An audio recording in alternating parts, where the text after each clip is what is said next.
Hello friends, welcome back to my YouTube channel. Friends, आज के video में आप देखने वाले हैं यूजीसी नेट के पाठ्यक्रम में लगी हुई कहानी एक टोकरी भर मिट्टी,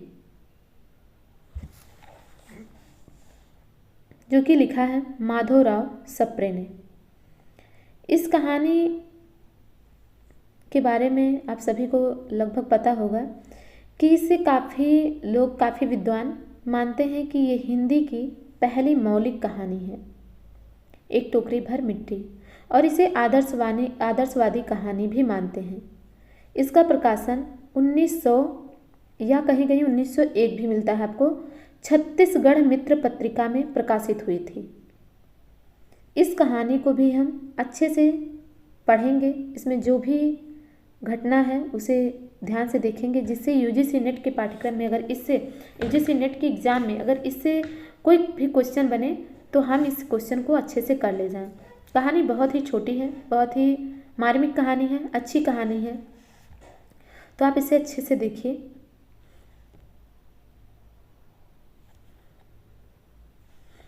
किसी श्रीमान जमींदार के महल के पास एक गरीब अनाथ विधवा बुढ़िया की झोपड़ी थी। किसकी झोपड़ी थी?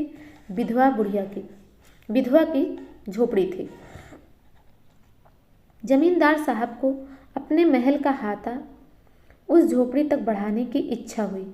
विधवा से बहुतेरा कहा कि अपनी झोपड़ी हटा ले, पर वह तो कई जमाने से वहीं बसी थी। उसका प्रिय पति और इकलौता पुत्र भी उसी झोपड़ी में मर गया था। पतोहू भी एक 5 वर्ष की कन्या को छोड़कर चल बसी थी। अब यही उसकी पोती इस वृद्धा काल में एकमात्र आधार थी। तो क्या क्या हुआ उसके साथ? एक जमींदार थे जिनका महल था, उसके पास ही एक गरीब अनाथ विधवा की झोपड़ी थी। जमींदार साहब अपने महल का हाथा उस झोपड़ी तक बढ़ाने की इच्छा रख रहे थे।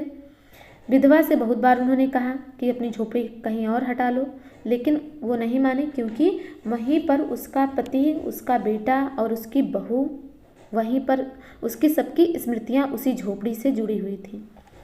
और अब उसके पास कौन था? सिर्फ उसकी पोती थी, और 5 वर्ष की पोती थी। देखिए, उम्र भी दिया गया है कि 5 वर्ष की कन्या थी, जो उसके वृद्धा काल में एकमात्र आधार थी। ये लाइन आपको अच्छे से याद रखना है। जब उसे अपनी पूर्व स्थिति की याद आ जाती तो मारे दुख के फूट फूट रोने लगती थी, और जब उसने अपने श्रीमान पड़ोसी की इच्छा का हाल सुना, तब से वह मृत प्राय हो गई। उस झोपड़ी में उसका मन लग गया था कि बिना मरे वहां से वह निकलना नहीं चाहती थी। श्रीमान के सब प्रयत्न निष्फल हुए। तब वह अपनी जमींदारी चाल चलने लगी। बाल की खाल निकालने वाले वकीलों की थैली गरम कर उन्होंने अदालत से झोपड़ी पर अपना कब्जा करा लिया। देखिए, कहाँ से कब्जा करा लिए? अदालत से, और विधवा को वहाँ से निकाल दिया। बेचारी अनाथ तो थी ही, पास पड़ोस में कहीं जाकर रहने लगी। देखिए, उन्होंने, जिसके पास पैसा होता है, आपको पता है, उसी के इशारे पे सब चीज़ें चलती है। तो जमींदार के पास पैसा था, उन्होंने वकीलों की थोड़ी सी थैली गरम कर दी और झोपड़ी पर कब्जा ले लिया। एक दिन श्रीमान उस झोपड़ी के आसपास टहल रहे थे और लोगों को काम बतला रहे थे कि वह विधवा हाथ में एक टोकरी लेकर वहां पहुंची। श्रीमान ने उसको देखते ही अपने नौकरों से कहा कि उसे यहाँ से हटा दो, पर वह गिड़गिड़ा कर बोली, महाराज, अब तो यह झोपड़ी तुम्हारी ही हो गई है, मैं उसे लेने नहीं आई हूँ। महाराज क्षमा करें, तो एक विनती है। जमींदार साहब के सिर हिलाने पर उसने कहा, जब से यह झोपड़ी छूटी है तब से मेरी पोती ने खाना पीना छोड़ दिया है। मैंने बहुत कुछ समझाया, पर वह एक नहीं मानती। यही कहा करती है कि अपने घर चल, वहीं रोटी खाऊंगी। अब मैंने यह सोचा कि इस झोपड़ी में से एक टोकरी भर मिट्टी लेकर उसी का चूल्हा बनाकर रोटी पकाऊंगी। इससे भरोसा है कि वह रोटी खाने लगेगी। महाराज, कृपा करके आज्ञा दीजिए तो इस टोकरी में मिट्टी ले आऊं।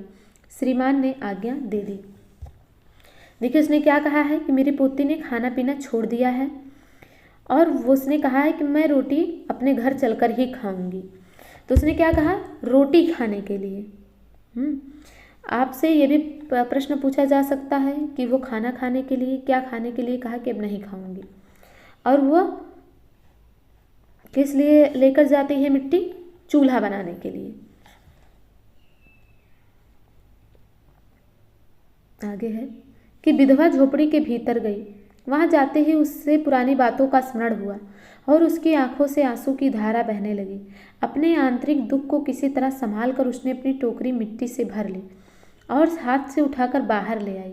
फिर हाथ जोड़कर श्रीमान से प्रार्थना करने लगी, महाराज कृपा करके इस टोकरी को जरा हाथ लगाइए, जिससे कि मैं उसे अपने सिर पर धर लूँ।